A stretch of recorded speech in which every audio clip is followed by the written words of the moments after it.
प्रिय मित्र, जैसा कि आप जानते ही हैं, जब भी कभी इस पृथ्वी पर कोई भी तपस्वी तपस्या करने बैठता था तो स्वर्गलोक में देवराज इंद्र को लगने लगता था कि उनका सिंहासन खतरे में है और वह बिना बात को पूरी तरह समझे तपस्वी की तपस्या को भंग करने के लिए किसी न किसी खूबसूरत अप्सरा को भेज देते थे और फिर स्वतः ही कामदेव के बाणों से आहत होकर तपस्वी अप्सराओं के पीछे पड़ जाते थे।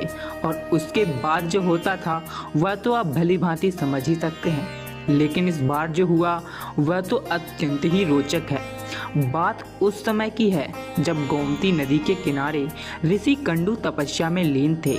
तब उनकी तपस्या से भयभीत होकर देवराज इंद्र ने स्वर्गलोक की सबसे सुंदर अप्सरा प्रमलोचा को चुना। ऋषि कंडू की तपस्या को भंग करने के लिए भेजा अप्सरा प्रमलोचा को। प्रमलोचा तो थी ही बला की खूबसूरत, मानो उसका जन्म तो हुआ ही है कि किसी न किसी की तपस्या भंग करने के लिए। अब जैसे ही ऋषि कंडू की नज़र उनके तीखे नैन नक्श पर पड़ी, वे उसी क्षण उनके सम्मोहन में डूब गए। कामदेव के बाण से आहत होकर अप्सरा का भोग करने के लिए उसे जंगल में ले गए। उधर स्वर्गलोक में इंद्र ने भी चैन की सांस ली, क्योंकि उनकी योजना पूरी तरह से सफल हो चुकी थी। फिर कुछ समय बीत जाने के बाद बड़ी बेसब्री से प्रमलोचा को स्वर्ग वापस लौटने का इंतजार करने लगे, परंतु मानो इंतजार की घड़ियां तो समाप्त होने का नाम ही नहीं ले रही थी। धीरे धीरे कुछ पलों का इंतजार दिनों में और दिनों से महीनों और वर्षों में हो गया। पर प्रमलोचा का हाल भी बुरा था, क्योंकि ऋषि कंडू की तपस्या भंग करने का उनका लक्ष्य तो पूरा हो ही गया था, परंतु कई वर्ष बीत जाने के बाद भी ऋषि कंडू उन्हें छोड़ ही नहीं रहे थे। हालांकि प्रमलोचा ऋषि कंडू के क्रोध से भलीभांति परिचित थी, इसलिए उनके पास ऋषि का साथ देने के अलावा दूसरा कोई विकल्प ही नहीं था।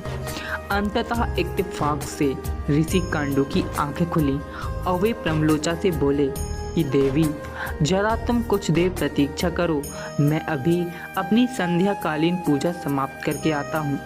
तब प्रमलोचा बोली, इतने वर्ष बीत जाने के बाद अब आपको पूजा पाठ करने की सूझी है? इतने वर्षों से तो आप लगातार बिना रुके मेरा संभोग किए जा रहे थे।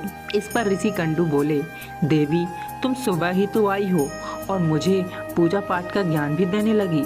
इस पर प्रमलोचा ने उन्हें इंद्र के छल के बारे में सब कुछ सच सच बताया और कहा कि मुझे यहाँ आए हुए पूरे 907 वर्ष बीत चुके हैं। इतना सुनकर ऋषि कंडू का सिर लज्जा से झुक गया और फिर वे खुद पर शर्मिंदा होते हुए एक बार फिर नदी किनारे तपस्या करने के लिए चले गए और अप्सरा प्रमलोचा स्वर्ग लौट गई। दोस्तों, वीडियो पसंद आई हो तो चैनल को सब्सक्राइब, वीडियो को लाइक और अपने दोस्तों के साथ ज़रूर शेयर करें। धन्यवाद।